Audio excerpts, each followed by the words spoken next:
काढली होती, कशासाठी काढण्यात आली? एका रात्रीत शेतकऱ्याचं किती नुकसान होतं, त्याला स्वतःला मरण पत्करावं लागतं, इतकं नुकसान होतं आणि तो मरतो पण ते दिसत नाही. त्याचं ते मरण तुमच्या एका निर्णयामुळे झालं, तुमच्या एका पणाच्या चुकीमुळे झालं आणि ते मरण दिसलं पाहिजे. ज्यांच्यामुळे झालं त्यांच्या दारात ते गेलं पाहिजे, यासाठीचा हा प्रतिकात्मक प्रामाणिक प्रयत्न आहे. सुना है दिल्ली को मराठी समझ में नहीं आती है.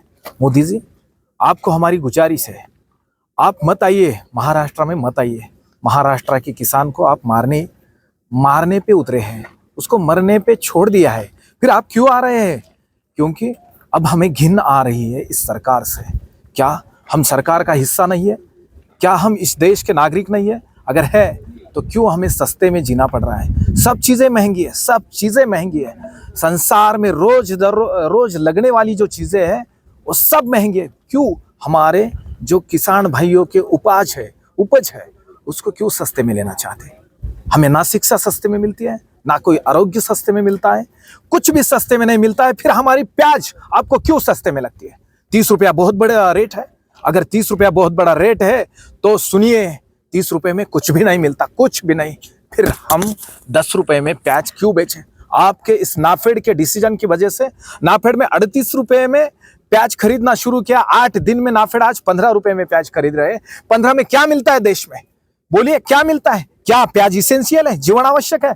नहीं है. फिर भी उसको आप 15 रुपए में बेचने में क्यों हमें यहाँ पर मजबूर कर रहे हो? ये मजबूरी अच्छी नहीं है, सिर्फ आपकी एक गलती है. इसकी वजह से हम किसान नहीं रहना चाहते हैं. कुछ तो भी अलग हम करेंगे, क्या करेंगे पता नहीं, लेकिन हमारा जिसमें ट्रेनिंग है वो खाली खेती का है, किसानी का है. हम वहाँ के अच्छे बलि राजा है, फिर हमें क्यों बलि दिया जा रहा है? फिर सिर्फ आपकी वजह से दिया रहा है. ही जी प्रेत यात्रा होती ना, हे मुद्दाम हिंदीत बोलावं लागलं तोडक्या मोडक्या, कारण दिल्लीला समजतच नाहीये आमच्या वेदना काय आहे.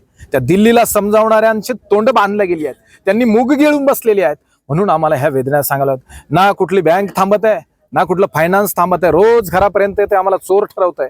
रोज घरापर्यंत येते, आम्हाला त्या ठिकाणी लाचार करते, समाजातल्या प्रतिष्ठा धुळीत मिळवते, आमच्या दारावर नोटिसा चिटकवून जाते. मग आमचं झालेल्या नुकसानाची नोटीस आम्ही कोणाच्या दारावर चिटकवायची? म्हणून हे प्रांत कार्यालय तुमचं आणि आमचं समन्वयाचं साधन आहे. आम्ही प्रांत कार्यालयावर एक प्रकारची ही नोटीस चिटकवतोय. कृपया विनंती आहे सरकारांना, आमचं झालेलं नुकसान भरून द्या. 2000 कोटी रुपये 17 दिवसात आमचं नुकसान झालेलं आहे. प्रचंड कांदा देशाला पुरवणाऱ्या या जिल्ह्याला एवढं दुर्लक्षित ठेवू नका ना. हा जिल्हा जगभरामध्ये तुमच्यासाठी समाधानकारक उत्पन्न देऊन परकीय चलन सुद्धा देतो. 30 लाख लोक बेरोजगार झाली आहेत. फक्त शेतीच्या बाहेरची जो मुंबईपर्यंत पोर्ट जातो तिथं 30 लाख लोक बेरोजगार झाली. एवढा मोठा प्रचंड व्यवसाय हा तुम्ही धुळीस का मिळवतात? हा प्रश्न या निमित्तानं आहे. एका रात्रीत 800 कोटी आणि 17 दिवसात 1200 कोटी असे 2000 कोटी तुमच्याकडे आमचं घेणं आहे. ते 2000 कोटी ठेवा आणि मग नाशकात पाय ठेवा, ही विनंती.